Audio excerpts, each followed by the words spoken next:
Buenas tardes. Empezamos con un poquito de retraso, pero ha sido culpa de la Junta Directiva en este caso, que hemos tardado un poquito en bajar. Como me ha dicho él, a un jordano de Valdepeñas, lo cual ya marca mucho la persona y que nos va a dar esta conferencia, que creo que va a ser muy interesante. Yo creo que el tema es de rabiosa actualidad y yo creo que nos va a dar pues muchas claves que desgraciadamente pues nosotros no conocemos o las tenemos pues ocultas dentro de la maraña de información que tenemos estos días sobre este tema. Haitham Fernández es un investigador principal del Mediterráneo y mundo árabe en el Real Instituto Elcano. Como sabéis, el Instituto Elcano es una fundación en la que está presente las instituciones públicas, varios ministerios, grandes empresas. Es una institución de gran prestigio y yo creo que es uno de los think tank más importantes que hay aquí en España. Es uno de los principales expertos en el Islam político, en los procesos de transición hacia la democracia en el mundo árabe y además es un estudioso del diálogo intercultural en la región, donde ha residido durante más de 16 años, o sea que conoce bien cómo es la situación porque lo ha vivido. El profesor Amirá se licenció en la Universidad Autónoma de Madrid, es máster en estudios árabes y ciencias políticas por la Universidad de Georgetown, en Washington. Ha estudiado también en la Universidad Libre de Bruselas y en la Universidad de California, en Los Ángeles. A su dilatada carrera académica tenemos que añadir su actividad profesional. Ha trabajado también en la Organización de las Naciones Unidas, en Nueva York, y en Human Rights Watch en Washington. Pues yo creo que sin más preámbulos ha editado varios libros sobre el Magreb, sobre las relaciones mediterráneas, sobre la cultura árabe.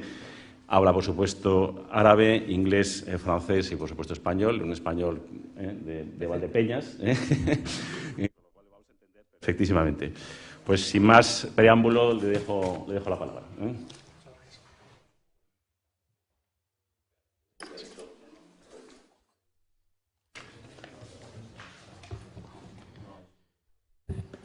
Buenas tardes. Muchas gracias al Colegio Notarial de Madrid por invitarme para hablar de un tema que está tan de actualidad, como se puede comprobar por su presencia esta tarde de lunes lluvioso aquí. Así que agradezco a todos que estén acompañándonos esta tarde aquí en la sala, no sé si en la sala de al lado también con la televisión, circuito interno. Cuando me contactó Marta hace 2 semanas exactamente para invitarme a hablar sobre la situación en Gaza, en Israel, era el lunes pues debía ser el día 10, ¿verdad? Habían pasado solo 3 días, poco más, desde que todos nos despertamos con una noticia que llenó todos los titulares, todas las televisiones, radios, redes sociales, en Gaza e Israel. Y claro, en ese momento pensé, no sé qué puede ocurrir de aquí a 2 semanas.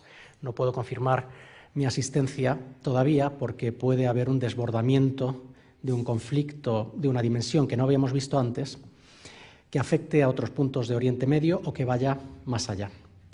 Así que el hecho de que esté aquí esta tarde, pues en sí, a pesar de las muy malas noticias que llegan desde allí, es por ahora una buena noticia. No ha habido un desbordamiento a otras partes de Oriente Medio de este conflicto que vuelve de nuevo a Gaza y a sus alrededores.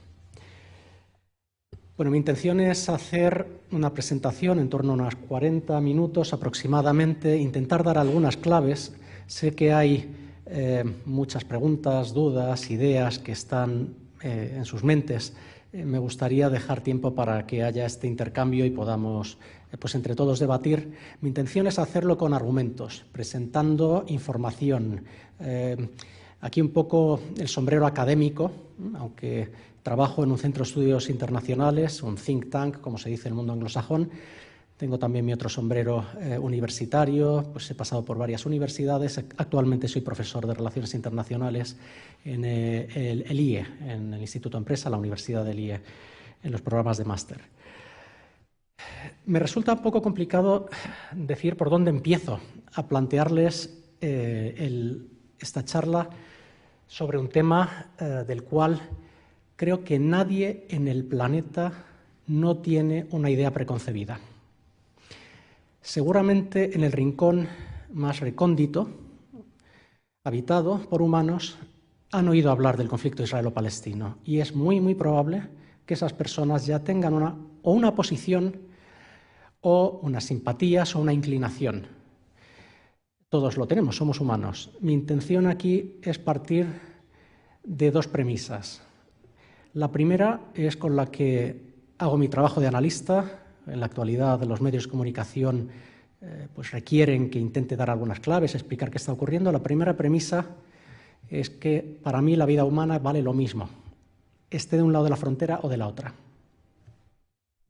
La segunda premisa es que la paz es posible. Ha habido intentos de alcanzar la paz entre israelíes, palestinos, israelíes y árabes, que esos intentos se truncaron por unos motivos muy concretos que voy a intentar aclarar. No creo que estén condenados a odiarse para siempre o que se trate de una guerra de religiones. Estas son mis premisas a partir de las cuales voy a intentar hacer mi análisis y mi presentación. Todos los aquí presentes tenemos nuestras vidas, tenemos nuestras preocupaciones, prestamos el interés en el tiempo que tenemos a los temas que de repente surgen. Y lo que ocurre en Oriente Medio, pues seguramente no ocupa mucho tiempo ni mucha atención en el día a día o en los meses o en los años, porque bueno, pues o no está en los medios o ocupa poco espacio en los titulares, porque ha pasado algo pequeño, reducido, o simplemente no nos ha llegado la noticia. Para quienes nos dedicamos al estudio de la región, no es así, porque continuamente están pasando cosas en ese trozo de tierra tan chiquitito, pero que tanto tiene que desestabilizar el sistema internacional. Me refiero a la Palestina histórica, lo que hay entre el mar y el río, el Mediterráneo y el Jordán. ¿Por qué? Porque siempre hay algo. Siempre hay incursiones, siempre hay operaciones militares, siempre unos dicen que llevan a cabo operaciones antiterroristas, es el caso de Israel, otros dicen que están llevando a cabo la resistencia, es el caso de los palestinos, y hay una realidad de unas asimetrías muy grandes, asimetrías de poder, asimetrías de capacidades, de influencia, de apoyo desde el exterior. No hace falta que les explique las asimetrías de dónde vienen. Lo que ocurre es que de repente a veces pues salta algo, hay una chispa que hace que todos hablemos de la región. Y esto ha pasado ahora el día 7 de octubre a raíz de una operación inusitada, a gran escala, sorpresiva, o al menos hasta ahora esa es la información que tenemos, es decir, no esperada, que lanza un movimiento palestino que opera principalmente en Gaza, junto con otros con los cuales pues se coordinan o colaboran. Me refiero al movimiento Hamas, que en árabe es el acrónimo de Movimiento de Resistencia Islámica. Quédense con este nombre completo para luego intentar desgranar un poco de quiénes son los actores y qué hacen y dónde vienen, sobre todo. Movimiento de la Resistencia Islámica. El 7 de octubre, cuando yo me despierto y empiezo a ver en Twitter, lo sigo llamando Twitter, imágenes, me parecía algo pues casi de cine, algo pues que no estaba preparado para ver la dimensión, el alcance del ataque que lanzaban contra Israel y que incluía ocupación de territorio israelí. Esto es nuevo. Que haya un actor no estatal, como el caso de Hamas y otros grupos con los cuales se coordina, que ocupan territorio de Israel, que se meten en lo que es reconocido internacionalmente como el Estado de Israel. Ataques a las Fuerzas Armadas israelíes, unas Fuerzas Armadas conocidas por todo el mundo como muy poderosas, con unos servicios de inteligencia que se les presupone con grandes capacidades, utilizando guerra electrónica, cibernética, desactivando sistemas de defensa, uso incluso de propaganda pues, con vídeos grabados. Recuerdo esa mañana ver ultraligeros. Salían de Gaza, montados un ultraligero con motor y atacando desde arriba las torres de vigilancia que Israel tiene colocadas en el perímetro terrestre de Gaza. Me di cuenta de que lo que estaba pasando era algo gordo, diferente a lo que habíamos visto en episodios anteriores. Desde el año 2007 creo que ha habido, si no me equivoco, 6 grandes operaciones militares o guerras. Es muy difícil describir esto como una guerra, pero bueno, eso se lo dejo a los especialistas militares o de derecho, supongo, internacional, cómo definir esos actos. Y cada vez parecía como que había una escalada y que el uso de la fuerza iba más. Lo del 7 de octubre fue lo máximo, bueno, era inimaginable, pero lo máximo que hemos visto hasta ahora. Pero el conflicto no empieza el 7 de octubre. El conflicto es el resultado de décadas, el resultado de que se han acumulado muchos hechos y sobre todo muchos fracasos que nos han llevado a donde estamos. Les hablaré más adelante de lo que para mí es cómo el mundo ha fallado a los israelíes y a los palestinos en su derecho a vivir en paz unos y otros. Pero eso lo dejo para dentro de unos minutos. Hamás, depende de a quién se le pregunte, es una cosa o es otra. Y aquí entramos en el mundo de las percepciones. Están los hechos, están los debates sobre cómo ver un mismo fenómeno, pero las percepciones son las que guían las acciones de los individuos y las comunidades. La percepción que uno tiene de las cosas es lo que hace que tome una posición y que actúe. Para Israel y algunos países de la comunidad internacional, Hamás se trata de un movimiento terrorista, es decir, que emplea métodos que buscan generar el terror con el fin de obtener objetivos políticos, condicionar la reacción y la respuesta de las otras partes. Israel utiliza ese argumento continuamente y con ello justifica lo que hace porque considera que Hamás es un movimiento terrorista. Para los palestinos, y cuando hablo de palestinos me refiero a musulmanes y cristianos, no olvidemos que es una tierra demasiado santa para muchos, pero donde ha habido coexistencia y convivencia de las religiones monoteístas, judíos, musulmanes, cristianos, desde hace siglos. Eso existió en el Imperio Otomano y antes, y estaban ahí, de hecho siguen viviendo durante largas generaciones. Para muchos árabes, para la mayoría absoluta de palestinos, Hamás es un movimiento de resistencia a la ocupación. Puede haber críticas, y las hay, a los métodos que utiliza Hamás, a la estrategia que emplea.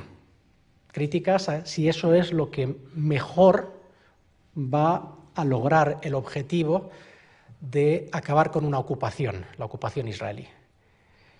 Pero para una mayoría absoluta de los vecinos de esa región, de ese Oriente Medio, de ese mundo árabo-islámico, cuando hablamos del mundo árabe son 22 países miembros de la Liga de los Estados Árabes. Norte de África, Oriente Próximo, la península arábiga, 22 países miembros.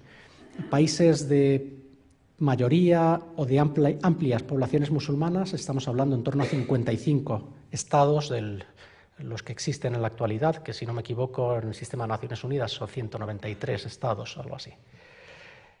Para la mayoría, para centenares de millones de personas, y también de ese llamado sur global, que cada vez está más en el debate, ¿no? El sur global no es algo homogéneo, ni mucho menos, pero el sur global crea unas identidades que también, un poco en contraposición a un occidente que, bueno, pues es visto o bien por su historia colonial o por otros motivos como, en fin, el occidente al que se cuestiona. Para muchos centenares de millones, Hamás es visto como un movimiento de resistencia. Cuando les dije el nombre, el acrónimo de ese movimiento de resistencia islámica, lo llevan el nombre. Dos componentes.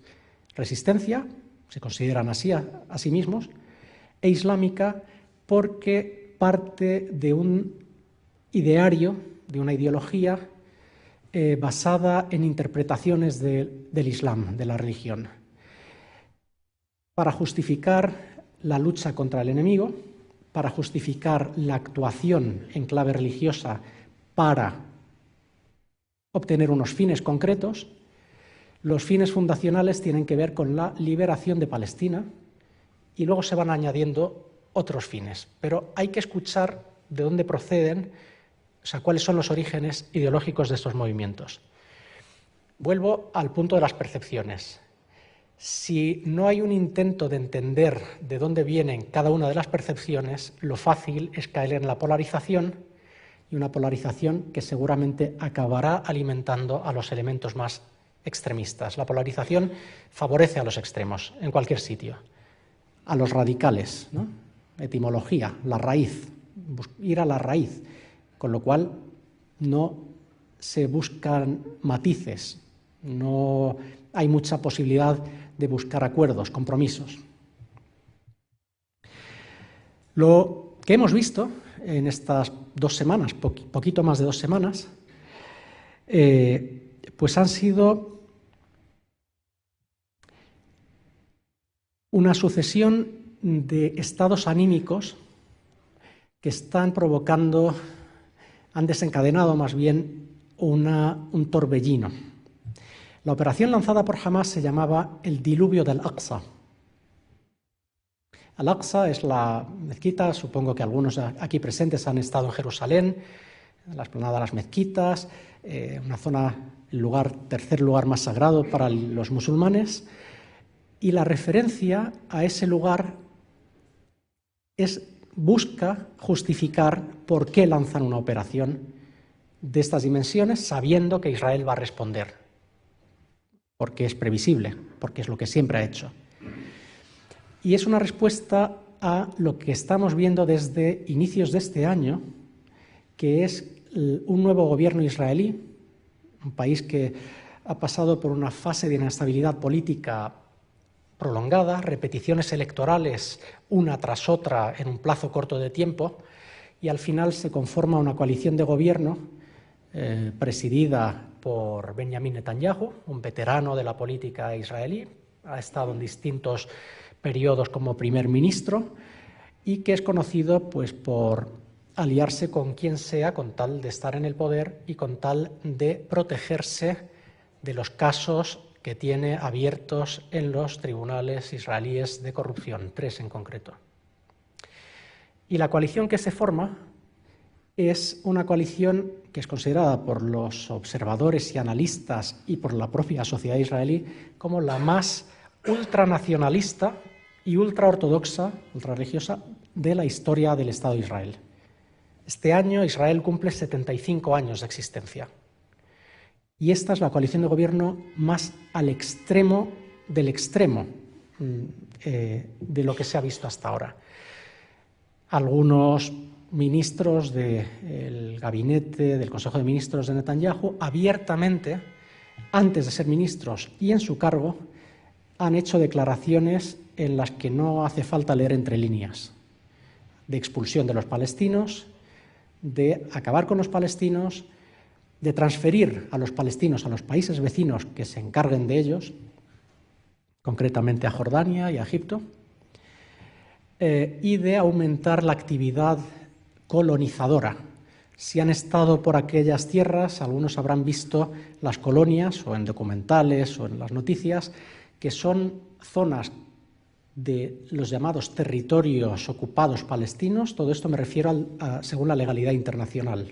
Esos territorios del 67 que Israel ocupó y bueno, pues asumió el control de esas tierras y de la población que residía en ellos. Los asentamientos se alimentan, se nutren principalmente de población judía, mucha o bien venida de fuera, que vienen a realizar su misión divina de ocupar la tierra que les fue entregada por Dios, Yahvé, o se llenan esos asentamientos también por un crecimiento demográfico muy grande, porque los colonos suelen tener mucha descendencia. Tienen muchos hijos y bueno, pues van aumentando esas colonias. El objetivo de las colonias, si uno se fija dónde están colocadas, en zonas elevadas, zonas que controlan, que dominan territorios de alrededor, es bueno, pues mantener un control sobre los lugares estratégicos, evitar una continuidad territorial dentro de Cisjordania, que es la parte. Cisjordania es el oeste del Jordán, al igual que Transjordania es el este del Jordán, que es el reino hashemita Jordania en la actualidad, al este. Entonces, estos asentamientos son hechos consumados que hacen prácticamente imposible que haya dos estados que vivan de forma contigua, uno junto al otro, que puedan tener continuidad territorial y que puedan coexistir con garantías de seguridad de unos a otros y viceversa. Entonces, esta es la realidad en la que se vive en la región y que desde principios de año ha ido en aumento. La construcción de asentamientos, la existencia de los llamados checkpoints, los puntos de control del ejército israelí para poder desplazarse entre localidades. Los ciudadanos israelíes tienen sus autopistas, que evidentemente no tienen controles del ejército, pero la población palestina que tiene que moverse entre las localidades ahí, pues tienen que ir parando de control en control, que suele llevar mucho tiempo y bueno, pues consideran que el trato que reciben pues no es en general muy humano. No solamente este gobierno ha ido por ese camino, sino que ha intentado, y Netanyahu, para contentar a una parte de su coalición de gobierno, ha intentado hacer una reforma judicial. Una reforma de unas leyes en el país que pretenden, digamos, una parte de la sociedad israelí ha considerado que era un asalto al poder judicial, que pretenden limitar la separación de poderes y poner el control del Poder Judicial en manos del Ejecutivo y sobre todo de los elementos más ultraortodoxos del Ejecutivo. Es decir, algunos en Israel lo han visto como un intento de crear una teocracia. Oriente Medio tiene alguna que otra, pero en este caso sería una teocracia basada en la ley judaica. Y esto es lo que ha llevado a centenares de miles de ciudadanos del Estado de Israel, judíos israelíes, a manifestarse durante 10 meses, desde enero de este año, de forma periódica, los sábados, y algunas de esas manifestaciones muy multitudinarias, diciendo que no aceptan el cambio de la naturaleza de su Estado, que quieren un Estado democrático, que haya separación de poderes y que no van a venir los ultraortodoxos a imponer su moral ni sus leyes al conjunto de la población israelí. Esto es importante para poner un contexto de lo que hemos visto desde el día 7, que es una fractura interna dentro de la sociedad israelí. Cuando las sociedades se fracturan, se debilitan. Y eso también puede ser aprovechado por quien quiera hacer o meter una cuña e intentar reventar, dividir, enfrentar, sacar a la luz las contradicciones que existen.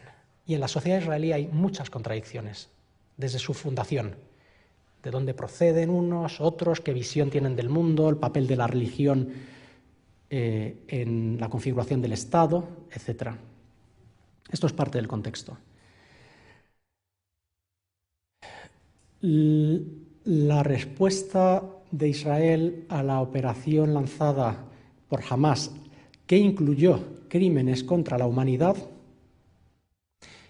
a eso, esto es derecho internacional, esto es derecho internacional humanitario, ataques indiscriminados contra civiles, toma de rehenes civiles, todo esto pues son crímenes contra la humanidad. Y hay bastantes palestinos y árabes que no les ha gustado esa parte, porque consideran que eso daña su causa.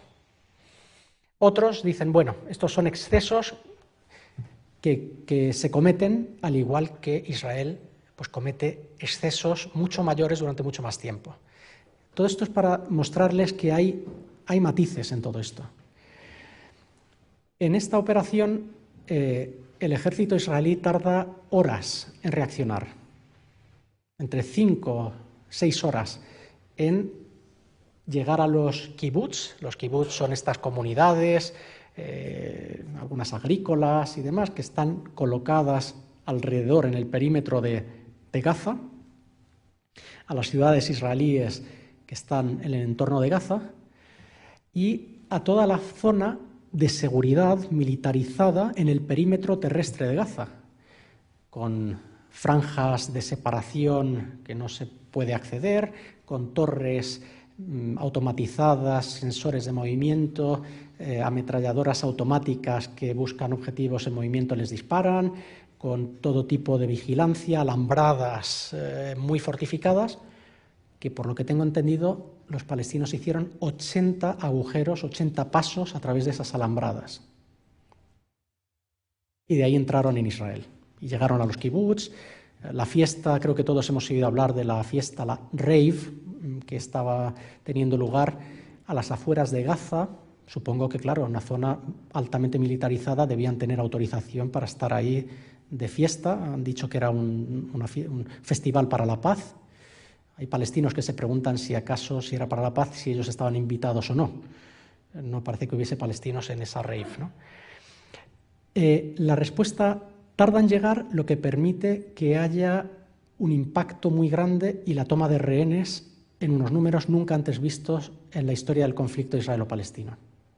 Rehenes militares, aquí hablamos de combatientes, y rehenes civiles, que como hoy día todo se transmite prácticamente en tiempo real, pues muchos hemos visto las imágenes, algunas espantosas, de la toma de rehenes civiles israelíes o de doble nacionalidad en muchos casos por parte de estos militantes palestinos, terroristas para Israel, resistentes para los árabes. Cuando Israel reacciona, ocurre lo que cabía esperar. Una reacción con todo su poderío militar, una reacción que busca, por un lado, dar una lección no solamente a Hamás. Esto ya no se trata de ir contra unos hombres armados o que lanzan cohetes o que lanzan ataques contra Israel. La lección para Israel tiene que ser contra todos los palestinos, recordarles quiénes son. Y esto lo dicen altos cargos israelíes, no estoy haciendo una interpretación personal. Y además tiene otra dimensión, que es la de intentar, esto sí que es una interpretación personal, tapar las vergüenzas del gobierno israelí. Porque si fue una operación sorpresa, el fracaso fue gigantesco, sin paliativos. ¿Cómo se puede montar algo así sin que Israel se haya enterado? ¿No tiene gente infiltrada en Gaza? Que sepamos, pues es lo habitual. Tienen gente infiltrada, agentes o bien habitantes de Gaza que, en fin, se comunican con los servicios israelíes, o ciudadanos del Estado de Israel que hablan árabe perfectamente, que se comportan como los de Gaza y son unidades de élite que están dentro de Gaza y que van pasando información. ¿O acaso los servicios de inteligencia israelíes, que son conocidos por sus grandes capacidades y también su dominio del control de las comunicaciones, no se enteraron de que algo gordo se estaba organizando? Por ahora, ya digo, yo me muevo con fuentes abiertas. Todo lo que se dice es que fue algo sorpresa. Pero no solo eso. Egipto, que es el país que está al otro lado de Gaza, hay una estrecha frontera terrestre al sur de Gaza con Egipto, el Sinaí, que es territorio egipcio. Los servicios de inteligencia egipcios están metidos en Gaza, en fin, hasta adentro. ¿No avisaron a los israelíes de que algo se estaba preparando? El tiempo nos lo dirá y seguramente pues habrá interpretaciones de lo ocurrido ese día. La respuesta de Israel en parte busca el gobierno y las Fuerzas Armadas tapar sus vergüenzas, una venganza, y es así, una venganza por atreverse los palestinos a atacar a Israel e intentar recuperar su capacidad de disuasión. Y este es un elemento central, la disuasión. Israel juega a la disuasión con los palestinos, con los países del entorno, pues a partir de su enorme poderío militar y del apoyo que recibe del exterior, principalmente de Estados Unidos. Disuasión de decirle a todos, cuidado, que si alguien me hace algo malo, va a pagarlo caro, va a recibir una respuesta devastadora. Israel no se declara públicamente una potencia nuclear, juega con esa ambigüedad de si lo es o no lo es, pero creo que nadie de los aquí presentes duda de que tiene la capacidad nuclear militar. A propósito, un programa nuclear armamentístico desarrollado por Francia, creo que en los años 60. Y con los palestinos, la capacidad de disuasión de Israel que ha empleado siempre es: si lanzáis cohetes, vamos a lanzar muchísimos misiles y vamos a lanzar ataques desde los cazas más sofisticados que hay en el mundo. Y vamos a apretar más ese bloqueo que Israel ejerce sobre la Franja de Gaza desde el año 2007. Creo que no he dado el dato. La superficie de Gaza, no he dicho que son poco más de 360 kilómetros cuadrados. 360 kilómetros cuadrados no es nada. Háganse una idea, sí, una franja un poco alargada, imagínense 35 kilómetros por 10, un poquito más. En la actualidad hay 2.200.000 habitantes. Evidentemente no están repartidos de forma homogénea en esa pequeña franja, sino que están muy concentrados en localidades concretas y en campos de refugiados, porque luego hay un perímetro de seguridad donde no se pueden acercar. ¿Por qué son campos de refugiados los que hay en Gaza? Porque la mayoría de la población de Gaza son refugiados, no eran de ahí, fueron expulsados en las distintas guerras con Israel de las localidades de donde eran originarios, por ejemplo, Ascalán en árabe, muchas localidades, mucha población que vivía pues, en zonas rurales, campesinos, tuvieron que buscar refugio en esa pequeña franja que Egipto, de alguna manera, mantuvo cuando se creó el Estado de Israel en el año 1948. Pero esa franja de Gaza cae bajo el control de Israel en la guerra de 1967, la guerra de los 6 días, de la que muchos habrán oído hablar. Me refería antes al año 2007, el número de operaciones militares que han tenido lugar desde entonces. ¿Por qué 2007? El año anterior, 2006, se celebraron unas elecciones democráticas en Palestina. Un poco como resultado de... Ahora haré una referencia al proceso de paz.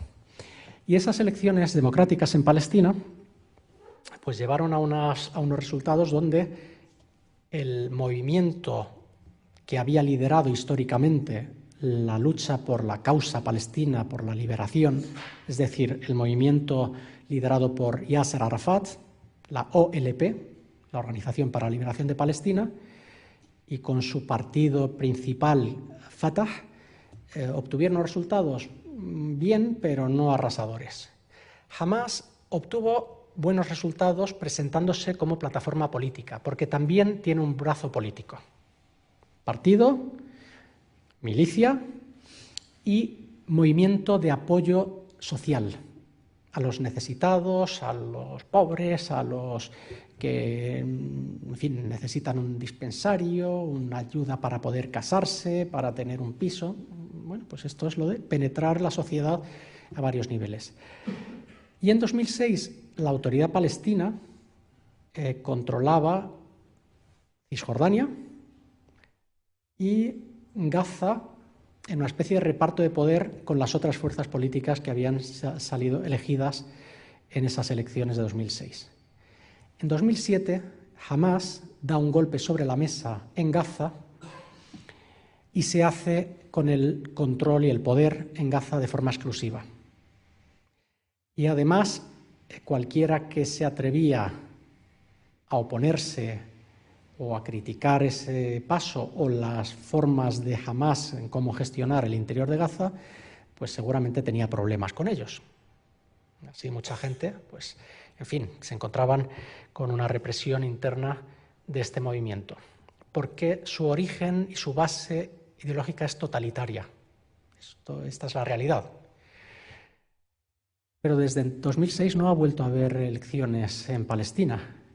¿Será porque los palestinos no lo han querido? ¿No? Los palestinos llevan pidiendo elecciones democráticas cuando venció el primer mandato de esa autoridad.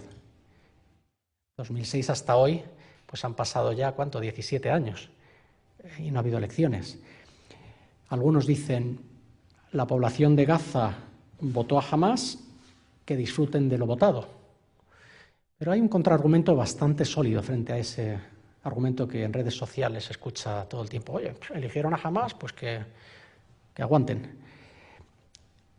Es que la mayoría de la población de Gaza no había nacido en 2006. La media de edad en Gaza está por debajo de los 18 años. La mitad de la población, la media edad es del 50, o sea, el número de años por debajo del cual está el 50% de la población y por encima del cual el 50% restante. Menos de 18 años. Hombre, si no habían nacido no pudieron votar a Hamás en 2006. Pero de los adultos en edad de poder votar, con derecho a voto, claro, los que votaron a Hamás en 2006, pues hombre, muchos ya no están. Con lo cual, ese resultado no refleja una elección democrática, sino más bien es el resultado de que no se haya permitido celebrar elecciones democráticas en los territorios palestinos, en Cisjordania y en Gaza. Y esto me lleva a algunos comentarios sobre los orígenes de Hamás. No hemos hablado de cómo surge Hamás, ¿no? Bueno, ¿cómo surge Hamás? ¿Quiénes son estos señores? ¿De dónde salen? Ya sabemos que hay resistencia islámica. En los años 70, y disculpen que ahora mismo tengo la duda de si esto lo he explicado aquí o lo he explicado hoy en otro lugar, porque lo he explicado en otros sitios. En los años 70, el gobierno que había en Israel era un gobierno del Likud. El Likud es el partido tradicional de derechas en Israel. Se encontraba con que Arafat tenía mucho tirón entre los palestinos y fuera como la imagen que personificaba la causa palestina. Y dicen, tenemos que debilitarlo como sea. Y se encuentran a un grupo de jóvenes en las universidades palestinas que empiezan a difundir un mensaje que rompe con la OLP y que es un mensaje que se basa en un discurso religioso. Estos son los orígenes de Hamás, finales de los 70, principios de los 80. Los gobiernos israelíes ven con buenos ojos la aparición de Hamás. Facilitan de forma directa e indirecta que vaya calando en la población palestina. Facilitan que tengan un discurso diferente al de Arafat y que sea más dogmático, el elemento religioso. Israel está en los orígenes de la aparición de Hamás. A veces lo de divide y vencerás se vuelve contra uno. Y no solo eso, en 2007, cuando Hamás se hace con el control de Gaza, lo que nos están diciendo fuentes conocedoras de lo que estaba ocurriendo en el gobierno israelí de entonces es que Israel favoreció que Hamás se hiciera con el control de Gaza. Porque se había retirado el ejército israelí en 2005 del territorio de Gaza. Se retiró, había colonias y había un control militar muy costoso y claro, pues si estás dentro del territorio y hay mucha población, pues te expones a que te ataquen y tener bajas. Entonces, Israel se retiró en 2005, selló la frontera terrestre, selló la frontera marítima. Claro, tiene una franja, la franja tiene una fachada al Mediterráneo de poco más de 30 kilómetros.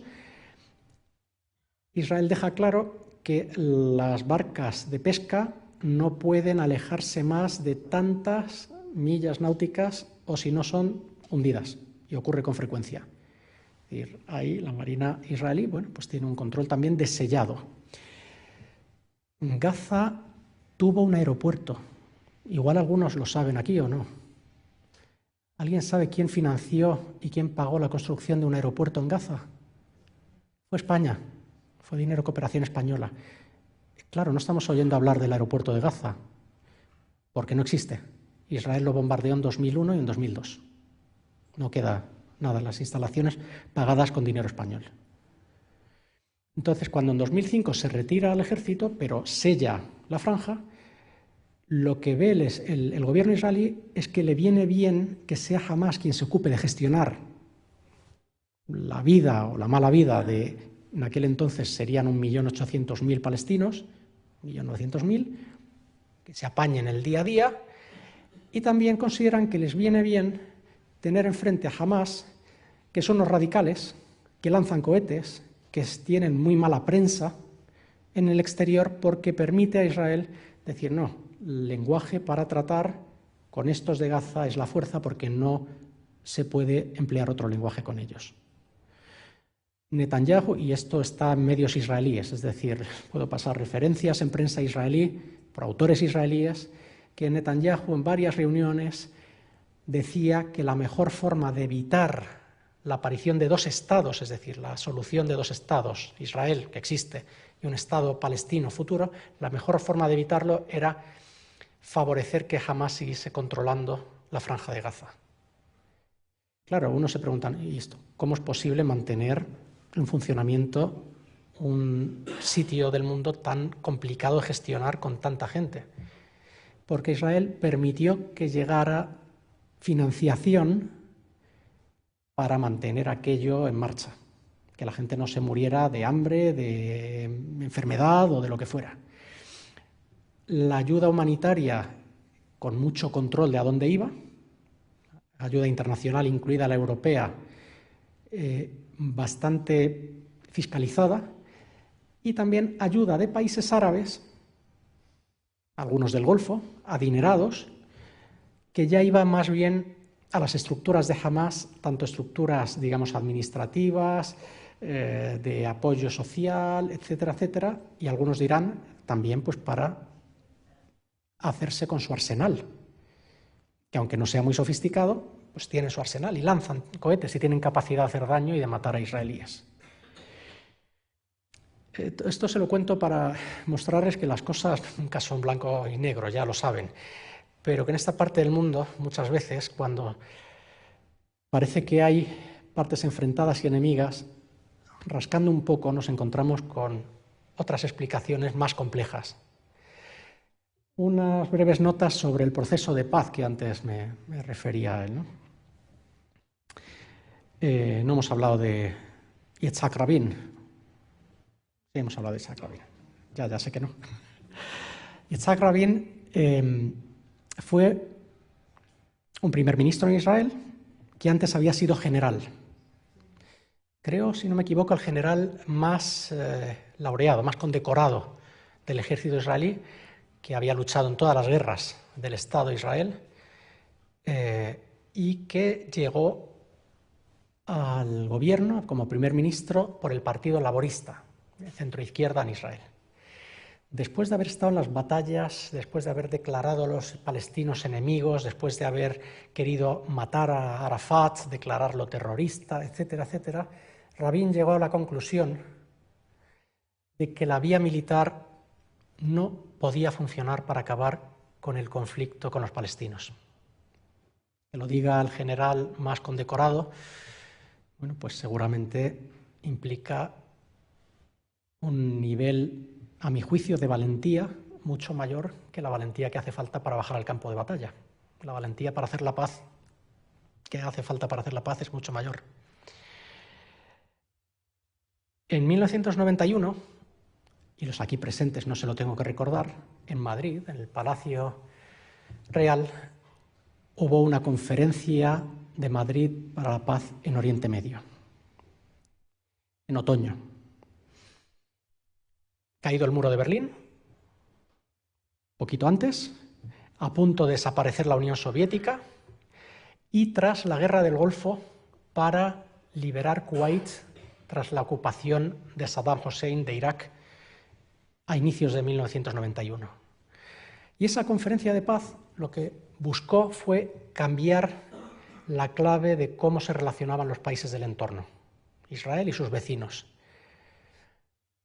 Solamente tenía un acuerdo de paz Israel con Egipto, surgido de los acuerdos de Camp David, que culminan con el reconocimiento mutuo, el establecimiento de relaciones diplomáticas y la firma de la paz en 1979. La conferencia de Madrid da lugar al proceso de Oslo. Esto es un resultado de una negociación secreta entre enviados del gobierno israelí y de la OLP palestina, con la mediación, en este caso los noruegos se les da muy bien hacer ese papel de mediadores o de diplomacia de segunda vía, no la diplomacia abierta, visible, pública, sino por otros canales, que pilló por sorpresa a Estados Unidos. Se llama el proceso de Oslo, por la facilitación de los noruegos, pero se firma el primer acuerdo de Oslo en 1993 en los jardines de la Casa Blanca, con la presencia del presidente Bill Clinton de Estados Unidos. ¿Quiénes estaban en esa foto? Estaba Yasser Arafat por parte palestina, por parte de Israel estaba Yitzhak Rabin, y a su lado el viceprimer ministro, creo que era en ese momento Shimon Peres. Reciben el Premio Nobel de la Paz, un poco prematuro seguramente, y el rey Hossein de Jordania. Esto desencadena un proceso, luego hay otro segundo acuerdo de Oslo en el 95, un proceso donde las poblaciones israelí y palestina creen que es posible la paz. Las encuestas de opinión de aquella época todas reflejan que había una esperanza de paz, una creencia que sí que podían convivir con el que hasta hacía poco era el enemigo declarado. Ustedes saben lo que le pasó a Yitzhak Rabin. Alguien quiso eliminarlo y lo eliminó. Y no fue un palestino. Fue un extremista ultraortodoxo judío israelí de nacionalidad, a la salida de una manifestación por la paz en Tel Aviv, el 5 de noviembre de 1995, si no me equivoco. Pero ese fue el autor material, que le disparó y lo mató. Quienes llevaban tiempo llamando a Rabin traidor, anti-israelí, amigo de los terroristas, antisemita, algunos de ellos están hoy sentados en el gobierno de Israel. Algunos de ellos son ministros del gobierno de Israel y alguno incluso preside el gobierno de Israel. Truncaron esa esperanza de paz, descarrilaron el proceso y desde entonces la región no se ha recuperado. Y esta era la segunda premisa de partida, y con esto concluyo mi exposición, que no es que la paz sea imposible, no es que las poblaciones no quieran vivir en paz, no es que estén condenadas al odio y a matarse hasta el fin de los tiempos, tampoco es que esto sea una guerra de religiones. Yo he crecido en la región, lo he vivido de cerca. El elemento religioso se utiliza para movilizar, para justificar, para enfrentar o lo que sea. Esto no es una guerra de religiones. Dentro de Israel hay muchos ejemplos de convivencia cotidiana entre israelíes judíos, la minoría de israelíes árabes. Curiosamente, en el Estado de Israel hay un 20% de población que eran los árabes que estaban allí antes de que se creara el Estado de Israel, musulmanes y cristianos. Y luego, claro, está la población de los territorios ocupados. Son un poco los niveles que hay. Lo que ha ocurrido a partir del 7 de octubre está minando puentes, está encendiendo ánimos, está avivando llamas de odio, está generando discurso de venganza para el futuro, pero al igual que en otras partes del mundo, donde la gente se mató en decenas de millones de personas, no tan lejanas a esas partes del mundo donde nos encontramos, ¿no? Bueno, pues han sido capaces de salir de ahí.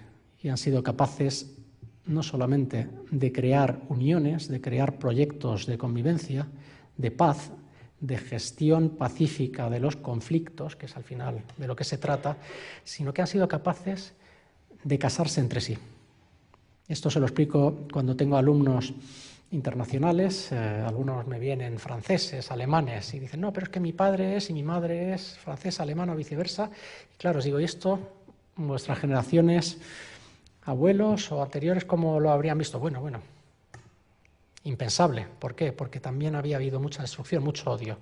Este es el mensaje que quiero dejar para acabar mi presentación, de que nada de esto es una condena a que tengamos que seguir reuniéndonos en sesiones como esta, o que me sigan llamando los medios de comunicación para explicar un episodio más y una escalada más de violencia, que por desgracia suelen tener estas operaciones militares nombres que suenan a película de Hollywood. La destrucción, el daño, el dolor es real, y es lo que están ahora mismo viendo los civiles en Palestina, principalmente, y también en Israel. Lo dejo aquí, si les parece pasamos a un turno de debate o de preguntas. Es lo habitual, ¿no? Gracias.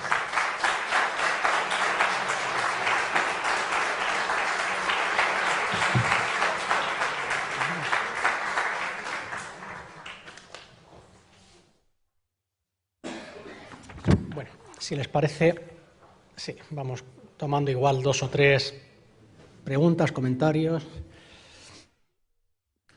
No sé si desean presentarse y así también les conozco. Buenas tardes, soy José María García Pedraza, notario de Madrid. Muchas gracias por la brillante conferencia.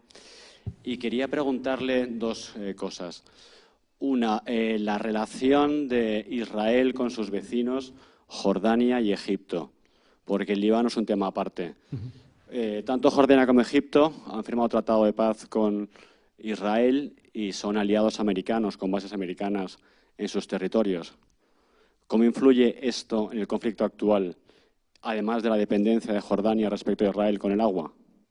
Eso por un lado. Y en segundo lugar, dijo que el mundo ha fallado a los árabes y a los israelíes y luego no lo ha desarrollado. ¿Podría desarrollarlo? Sin duda. Gracias. Gracias. Sí, tenemos una segunda pregunta que 2 filas más adelante. Buenas tardes. Soy Íñigo y te quería preguntar por qué te parece que Europa es tan, o le cuesta tanto, digamos, es tan tibia a la hora de parecer que causa una opinión seria y profunda sobre este tema, con lo que ha pasado Europa, lo que hemos vivido, lo que estamos viviendo previo de la situación con Ucrania, lo que ha pedido Europa en el caso de la agresión rusa. ¿Y por qué hay esa diferencia? ¿Por qué consideras que existe esa diferencia tan tremenda en los 2 campos que nos encontramos ahora mismo, que tienen muchos elementos parejos y que son tan distintos a la vez? Muy bien, muchas gracias. Si les parece, intento dar algunas claves rápidas para poder tomar otras preguntas. No me he referido al contexto geopolítico en el cual tiene lugar este último episodio, ¿no? el 7 de octubre. A propósito, coincidió en fecha con el 50 aniversario de la guerra de Yom Kippur, octubre de 1973, que fue la mayor amenaza para la seguridad de Israel desde su creación en el 48. Fue un ataque sorpresa, más o menos, de Egipto y Siria. No vencieron, pero digamos que Israel se llevó un gran susto y requirió un apoyo, puente aéreo militar de Estados Unidos, de apoyo de otros países, para que Israel no se viera desbordado por los países árabes vecinos. O sea que alguien no debió pensar que posiblemente la simbología del 50 aniversario podía ser aprovechada para lanzar algo gordo, como ocurrió.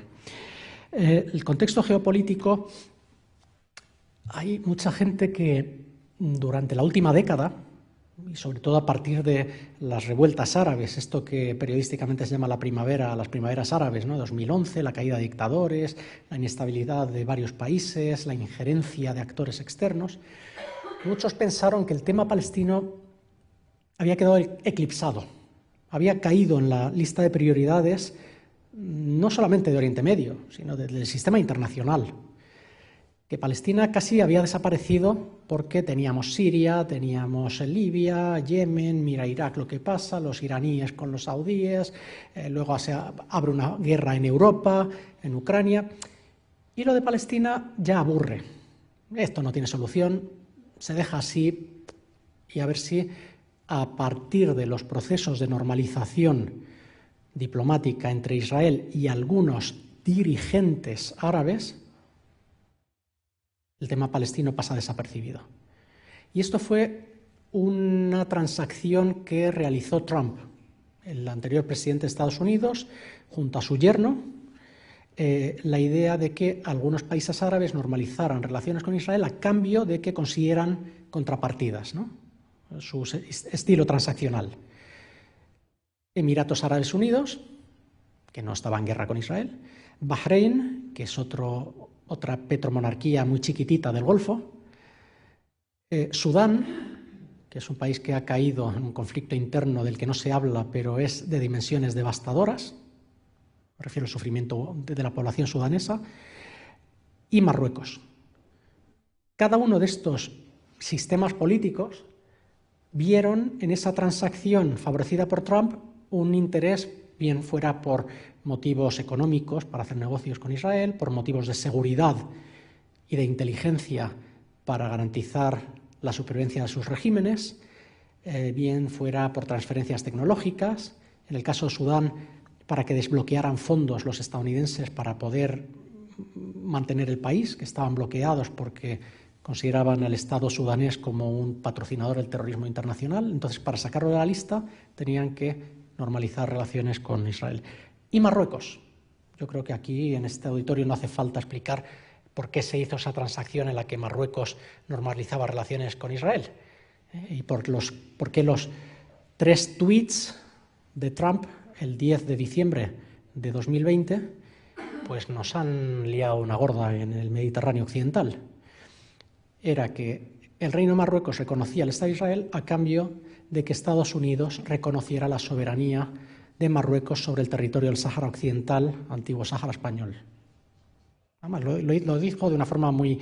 Es decir, no había que leer entre líneas o aquí la gran política o una estrategia. No, estaba en 3 tweets, o sea, lo puso claramente el expresidente estadounidense Donald Trump.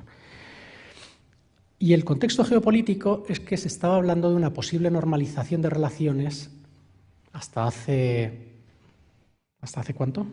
Hoy estamos a 23, pues nada, hasta hace 16 días se hablaba de la posibilidad de que Arabia Saudí, ese gran país donde están los 2 lugares más sagrados del Islam, con un dirigente en la actualidad que es el príncipe heredero, que tiene grandes proyectos de transformación, que quiere convertirse en un hegemón en Oriente Medio, en el Golfo, en el mundo árabe suní, la posibilidad de que Israel y Arabia Saudí normalizaran relaciones. Ese era el premio gordo. Biden tenía una gran urgencia para conseguir ese acuerdo, que los saudíes y los israelíes se sentaran y aparecieran un día diciendo hemos normalizado relaciones. ¿Por qué tiene esa urgencia Biden? Porque se acerca año electoral y necesita presentar ante los estadounidenses pues una historia de éxito de yo he sido el capaz de traer la paz a Oriente Medio. A mí me preguntaron los periodistas antes de la operación del 7 de octubre si esto era posible, y los podcasts y las entrevistas están ahí de finales de septiembre. Yo esto no lo veo, porque habrá actores en la región que no van a permitir, 1, que eso ocurra, y 2, si no se resuelve el tema palestino, volverá a aparecer de distintas formas y haciéndose notar. Siento mucho haber acertado en eso, pero es que cualquiera que conozca la región y haga un análisis no de sus deseos, sino de por dónde van los tiros, mal uso de la palabra, era muy evidente. Irán, que es un rival geopolítico de Arabia Saudí, con el cual ha tenido una relación muy difícil, pero que en los últimos tiempos se estaba normalizando. Desde marzo de este año, Irán y Arabia Saudí restablecieron relaciones diplomáticas, ¿Saben con mediación de quién? De China. En marzo de este año, casi por sorpresa, aparecen en Beijing los ministros de Exteriores de la República Islámica de Irán y del Reino de Arabia Saudí, en Beijing, en presencia del ministro chino, y se hacen la foto y anuncian normalización de relaciones y restablecimiento de apertura de embajadas, etc. Creo que este debió ser un aviso importante para las potencias occidentales de que el mundo está cambiando y que de los países de la región están buscando en otros sitios quien les ayude a cambiar la coreografía regional que tienen, y lo buscaron en China, no en Washington.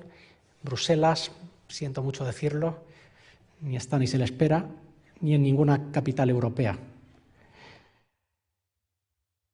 El lanzamiento de la operación de Hamás el 7 de octubre lo que hace es truncar cualquier posible normalización de relaciones entre Arabia Saudí e Israel durante un periodo que no va a ser corto. Hablaba de la urgencia de Biden de tener un éxito diplomático y decir a los americanos yo he logrado la paz en Oriente Medio, y la urgencia de Netanyahu de mostrar a la población israelí de que él es capaz de traer seguridad a los israelíes y el premio gordo, que es la normalización con Arabia Saudí. Y de paso, si se olvidan de sus problemas con la justicia. Claro, es verdad que el líder de Arabia Saudí no tenía esa misma urgencia. Tiene 38 años, se ve como es el hombre fuerte, no es el rey todavía, el padre vive, pero se ve como el monarca, el hombre fuerte del reino de Arabia Saudí para las próximas 5 décadas. Es su visión, quiere transformar todo el país. Hay un proyecto en Arabia Saudí llamado Visión 2030. Y él no tenía esa urgencia y quería, a cambio del premio gordo de normalizar relaciones con Israel, una serie de garantías de seguridad que Estados Unidos prácticamente le otorgara un acuerdo de defensa mutua, como el que existe en la OTAN, la Organización del Tratado del Atlántico Norte, el artículo 5. Cualquier ataque contra uno de los aliados es un ataque contra todos. La obligación de la defensa. Claro, Arabia Saudí pedía eso a Washington. Hombre, no sé si los legisladores en Washington están dispuestos a firmar un tratado de defensa mutua con Arabia Saudí. Y pedían también un programa nuclear, supuestamente civil. Pero si uno quiere ser un hegemón, posiblemente no se quede en eso nada más, ¿no? Con Jordania y con Egipto, Israel tiene acuerdos de paz fría, porque son formalmente acuerdos de paz, hay embajadas, hay relaciones, hay cooperación a muchos niveles, incluida de seguridad, pero es una paz fría entre las poblaciones. ¿Por qué? Porque no está resuelto el conflicto palestino. Porque esas sociedades sí que amanecen con frecuencia con noticias de nuevas incursiones israelíes, con matanzas, con la existencia de 2 sistemas jurídicos dentro de Israel. Esto es algo de lo que se habla poco. 2 sistemas jurídicos, uno para los ciudadanos israelíes y otro para los palestinos. Claro, si eres palestino has caído del lado equivocado. Pueden estar en detención administrativa años sin que haya ni un solo cargo conocido contra ellos. Y de esos hay, no sé si decenas de miles, menores que están encarcelados por haber tirado piedras. Y esto es lo que se ve allí. Por eso digo que es una paz fría. Pero sí es verdad que son 2 sistemas políticos aliados de Occidente, el rey Abdallah II de Jordania, la monarquía hashemí, y el presidente egipcio que pues representa, es un militar que dio un golpe en el año 2013 y las elecciones pues las suele ganar con el 98-99% de los votos, ¿no? ¿Cuál es el problema? Y esto es algo de lo que también buscaba Hamás. Sacar a flote las contradicciones de toda la región y las contradicciones del mundo. Las contradicciones de Israel, hablaba de la fractura de la sociedad israelí, las contradicciones de los regímenes árabes que tienen relaciones diplomáticas con Israel, pero que las poblaciones no quieren esas relaciones diplomáticas en su estado actual mientras no haya una solución al conflicto israelo-palestino. Y las poblaciones de estos países son muy mayoritariamente a favor de la causa palestina. También depende de los lazos personales, familiares, de las fuentes de información que tienen, de la acumulación de las capas de historia que se van pasando de generación en generación. Y lo que ha ocurrido, y voy a enlazarlo con la siguiente pregunta sobre la Unión Europea, ¿no? Y la respuesta tibia. Algunos dirán que no solamente ha sido tibia, que ha sido otra cosa. Justo después del ataque de Hamas, ha colocado a los países árabes aliados de Occidente en una posición sumamente complicada.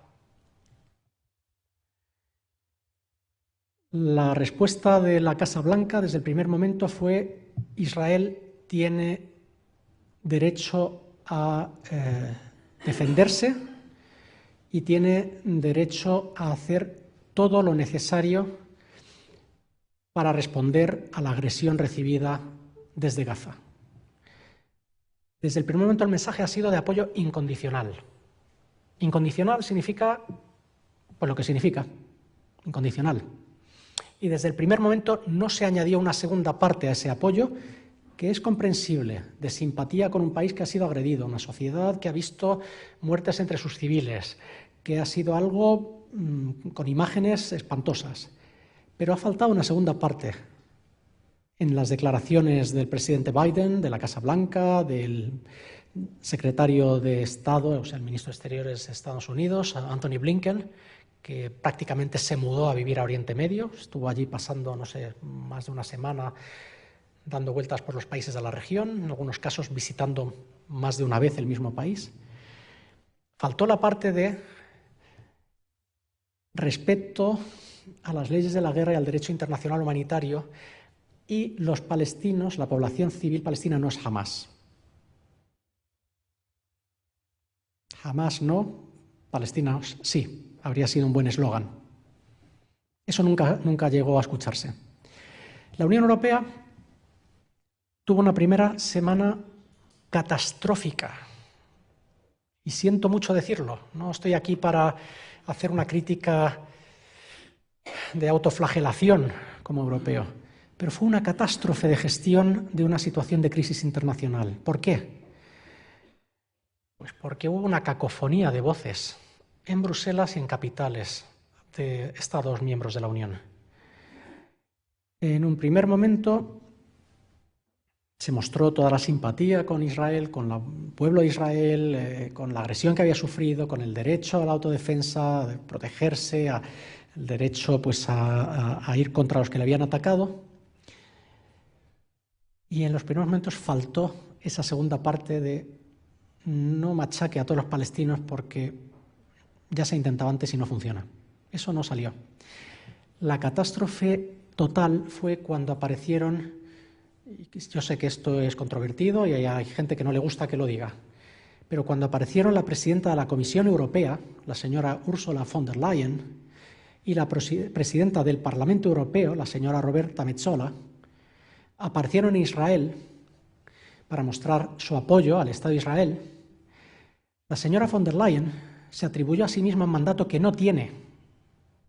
Ella no hace la política exterior de la Unión Europea. Para eso hay un alto representante para la política exterior y de seguridad de la Unión Europea, que es el señor Josep Borrell. Para eso hay un Consejo Europeo. Es decir, los Estados, 27 Estados miembros de la Unión Europea, adoptar posiciones comunes que a día de hoy son por consenso. Perdón, no por consenso, qué narices, por unanimidad. Todavía no hemos llegado a la fase de mayorías cualificadas o de que eso se hace, pues, y así está la Unión Europea de maniatada. Tardaron más de una semana en una posición, llegar a una declaración de mínimos de una posición común europea. ¿Qué pasó cuando fueron las dos señoras von der Leyen y Metsola a Israel? Salieron dándose la mano con Netanyahu, ofreciéndole un apoyo incondicional. La señora von der Leyen está en campaña, hay que entenderlo. Hay elecciones europeas a la vuelta de la esquina, en primavera. Ella es alemana. En Alemania hay un peso muy grande pues, por la historia hacia los judíos, el Holocausto. Pero ella iba como presidenta de la Comisión Europea. En esa parte del mundo, las sutilezas del funcionamiento de las instituciones europeas y el Tratado de Lisboa y qué corresponde a quién, eso allí no les importa nada. Ven una señora que es la presidenta de Europa y detrás de ella, cuando está dando la mano a Netanyahu y dándole apoyo incondicional, está la bandera europea, azul con sus estrellas. El mensaje que llegó creo que no debió sentar nada bien al alto representante, ni en muchas capitales europeas tampoco se entendió que eso se hiciera así por libre. El mensaje que llegó es que Europa estaba dando un apoyo incondicional. Eso es nefasto, porque el apoyo está justificado, pero no puede ser diciéndole haga usted lo que haga falta, que vamos a estar de su lado. No, lo que haga falta no. Habrá unos límites. Habrá un cálculo de que si uno se pasa de frenada con los castigos colectivos, pues lo más probable es que incendie otros focos y salten por los aires otras muchas cosas malas. Entonces, este es el problema que además, y esto lo ha dicho el señor Borrell repetidamente, es el que ha mantenido la posición más coherente y una visión más geopolítica. Se habla de la Europa geopolítica, ¿no? Y de ser un actor global y demás. Es el que ha tenido la coherencia en todo momento desde que surgió todo esto. Es decir, si estamos pidiendo al mundo solidaridad en el apoyo a Ucrania frente a la agresión de Rusia, frente a la ocupación y a la invasión de Rusia, y condenamos que se corte el agua a población civil en Ucrania y condenamos los castigos colectivos, no podemos aceptar que eso ocurra a los civiles de Gaza. A mí me parece demasiado, sentido común y una cosa muy básica. En Europa, por el momento, pues, hay algunos que no lo ven claro.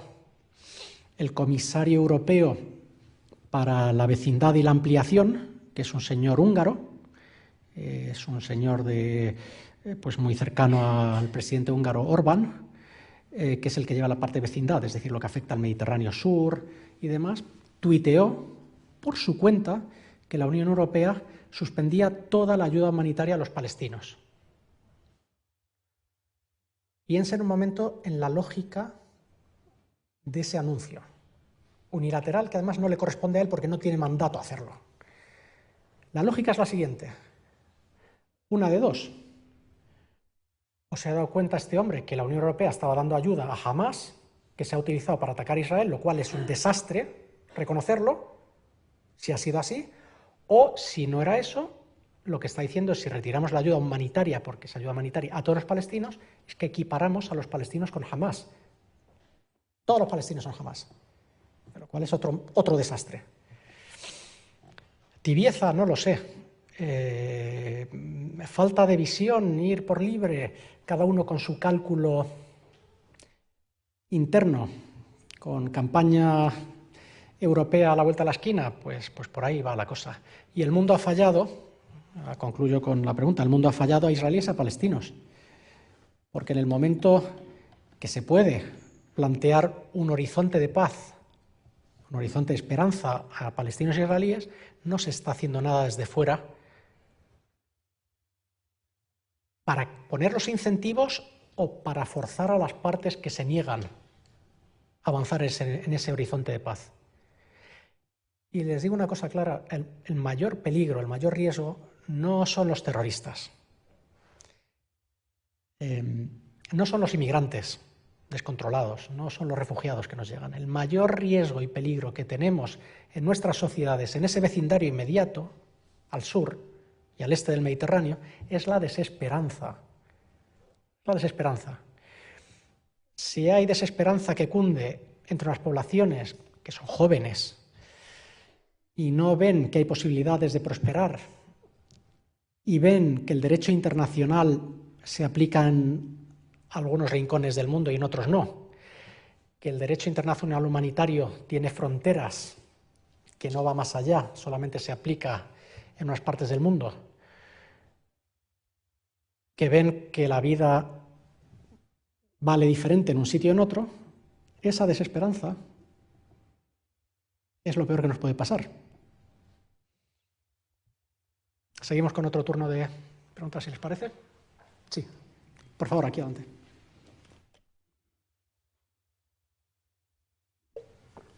No me quiero extender, haré la pregunta al final, pero quiero tocar 5 puntos. Por favor.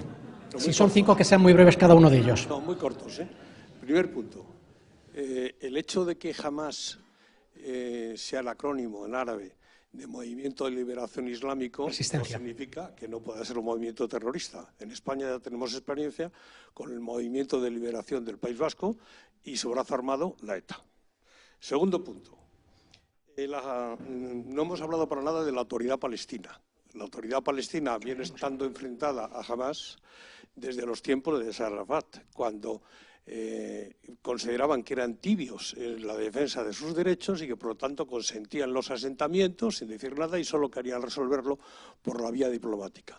Eso estaba ya anunciado desde hace muchos años. Tercer punto.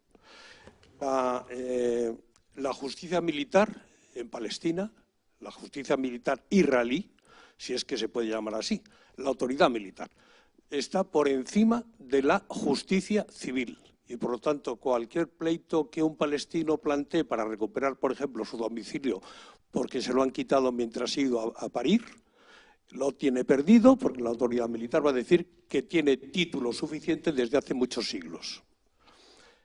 Cuarto, esto ha puesto de relieve el enorme fracaso del orden internacional que fue construido después de la Segunda Guerra Mundial. Ni la ONU ni el Consejo de Seguridad sirven para nada. Y, en consecuencia, lo que tendríamos que hacer para resolver de una vez por todas ese doble lenguaje en el caso de Ucrania, Rusia, Israel, Palestina, es modificar las estructuras de orden internacional. Bueno, no Y pide nada esa usted. iniciativa, no, ya lo sé que no, pero bueno, ya sé que soy Por pedir que no una falte. distopía, pero que por lo menos lo digamos. Esa no podemos bailar la danza o asistir a la representación teatral que hacemos continuamente. Biden viajando allí, Van der Leyen lo mismo, Sánchez llamando por teléfono a Netanyahu, todo eso no sirve para nada y lo sabemos, y lo saben ellos también. Entonces, ese liderazgo no corresponde a ninguno de los países que está sentado en el Consejo de Seguridad.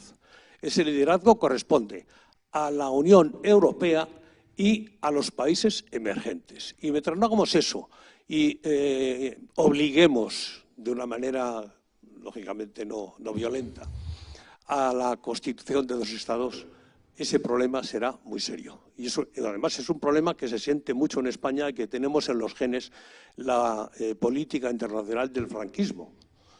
También es importante. Muchas gracias. ¿Tomamos alguna...? Sí, he apuntado aquí un comentario para reaccionar a lo que ha dicho. Una pregunta más. Un cierto grado de laicización de esos estados para que la religión no sea la base, sino que sea el instrumento que utilizan para sus intereses geopolíticos, geoestratégicos y geoeconómicos en grandes casos. Yo eso lo viví, porque yo pertenecía a la comisión dentro del Parlamento Europeo de relaciones con el Knesset, con el Parlamento israelí. Y una visita que hicimos en 1980 y pico, 84, 85, yo pregunté, tuvimos una visita al presidente que era un moderado pero que le aplastaron, el señor Whiteham, me parece, algo así, y que se mostró muy reticente respecto de las posiciones de entendimiento que llevábamos nosotros del Parlamento Europeo. Pero cuando ya fuimos a la Knesset, tuve ocasión de hablar con el presidente de la mesa, que era del partido Shas, que era un partido entonces muy radical, que yo creo que ahora se la ha comido Netanyahu, está con él, etc. Shas era un partido ultraortodoxo. Sí. Pero ¿por qué ustedes tienen que hacerse cargo de Palestina? ¿Por qué no dejan que Palestina sea Estado? Me dio la siguiente razón. Pues es muy sencillo, lea usted la Biblia, y en la Biblia ya se dice que Judea y Samaria son de los judíos y por tanto y con la diáspora que la han utilizado, fue tremenda la diáspora, el castigo que se hizo a los judíos históricamente, pero que la han utilizado entre la diáspora y la utilización tramposa de la Biblia, han conseguido muchos objetivos de tipo económico-social que subsisten en Israel, que es un país próspero, mientras que Transjordania, o sea, mientras que Cisjordania está en una situación muy mala, y no digamos de los pobrecitos de la franja de Gaza, lo cual no justifica un crimen como el que ha realizado el 7 de octubre. Gracias. Muchas gracias. Tomamos uno más rápido e intento ser muy breve y... ¿Sí? Y vamos a... Bueno, si no, tengo 3 anotaciones. Usted se ha referido al fracaso del orden internacional. Evidentemente, el orden internacional tiene muchas lagunas y muchos problemas, y hay un sistema que está en transformación. Están surgiendo nuevos polos, están surgiendo potencias emergentes con mucho poderío. Tenemos el grupo de los BRICS, que intentan pues, hacer contrapeso geopolítico, económico al orden impuesto por Occidente tras la Segunda Guerra Mundial. En inglés se habla mucho del Rules-Based International Order, el sistema mundial basado en normas, en reglas. Muchos habitantes del planeta no están de acuerdo que haya un sistema internacional basado en normas que se apliquen a todos por igual. Lo que estamos viendo actualmente en Gaza hace saltar por los aires, ante muchísimos millones de habitantes del planeta, esa idea de que hay un sistema internacional basado en reglas. Y esto es algo que están aprovechando con habilidad China y Rusia. Empiezo por Rusia. ¿Alguno de ustedes ha oído hablar de Ucrania en los últimos 16 días? Yo casi prácticamente desaparecido de las noticias. A Putin esto le viene de maravilla. Es una distracción del frente ucraniano, es una forma de decir a los suyos, a sus seguidores y a quienes simpatizan o tienen dudas de lo que está haciendo Rusia en Ucrania, les dicen, fíjense, Occidente que habla de valores, principios, soberanía, defensa de los pueblos, las agresiones, invasiones, ocupaciones, etcétera. ¿Qué pasa con los de Gaza? Que no. Putin lo está utilizando. ¿Qué pasa con China? Que China es otra dimensión, es otra liga. El presidente chino, Xi Jinping, hizo unas declaraciones después de lo ocurrido el 7 de octubre, no sé cuántos días después. Unas declaraciones que han circulado por todo el mundo árabe. O sea, yo a diario estoy conectado a las televisiones en árabe, que para mí es lengua materna también, y estoy viendo la cobertura que dan. Y aparece el señor presidente de China diciendo, Israel ha sido agredido, tiene derecho a defenderse, pero lo que ha hecho, y esto lo dijo hace ya, creo que hace una semana o más, Israel se ha excedido en la respuesta, en la autodefensa, en Gaza. Esto es lo que escucha la población árabe, el chino diciendo Israel se ha excedido en Gaza. Israel está llevando a cabo castigos colectivos.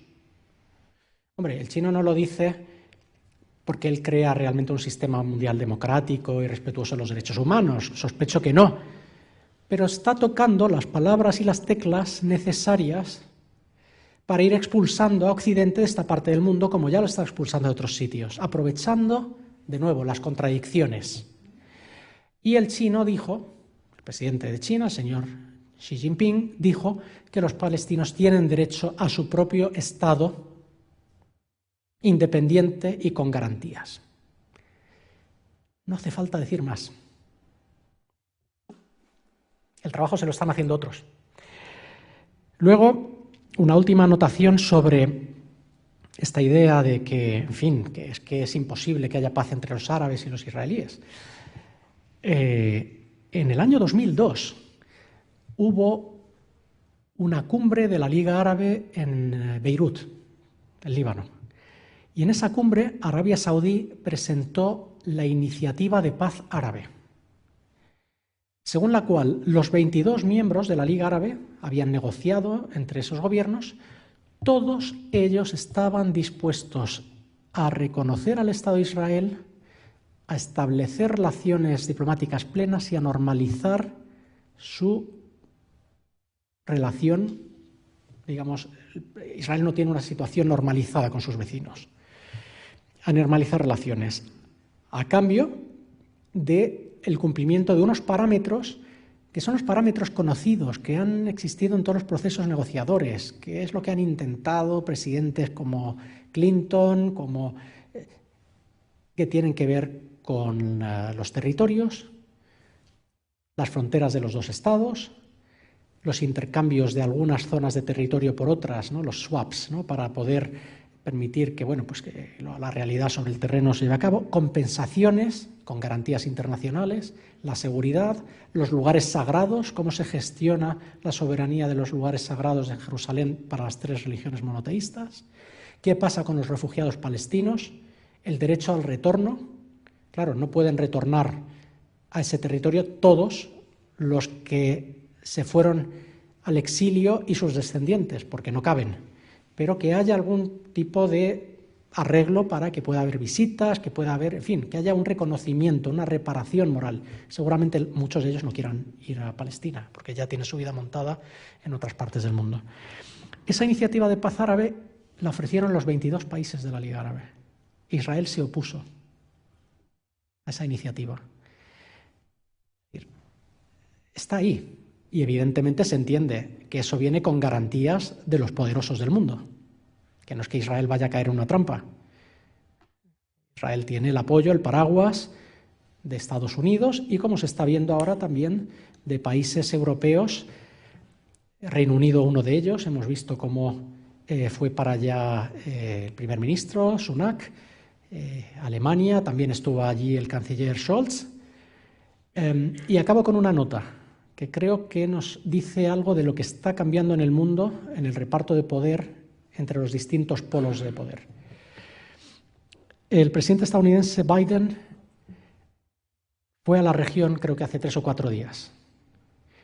Tenía previsto hacer una primera escala en Amman, capital de Jordania, y allí encontrarse con el rey Abdallah de Jordania, un amigo de Occidente, con el presidente de Egipto, también socio de Occidente, y con el presidente de la Autoridad Palestina, que es un señor mayor que lleva ahí desde 2006 y que está totalmente desacreditado ante la población palestina, pero bueno, preside esta raquítica Autoridad Palestina.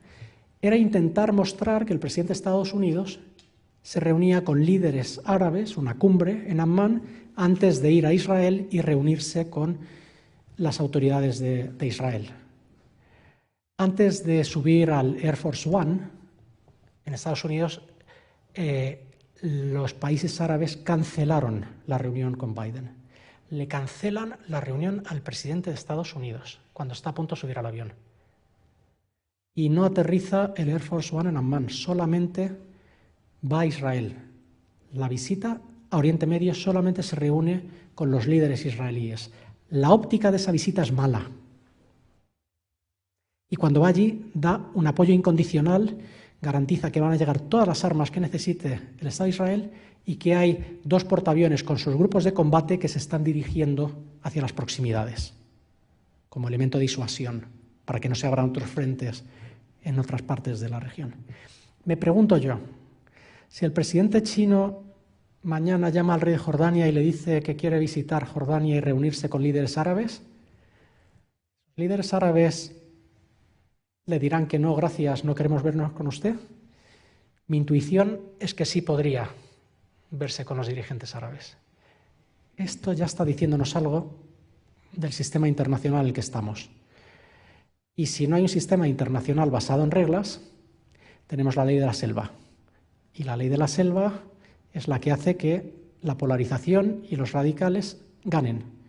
Y no sé si esto es lo que nos interesa, porque eso está probado y esa fórmula siempre acaba fracasando y haciendo mucho daño. Sin más, muchas gracias por su atención y por haber aguantado hasta ahora.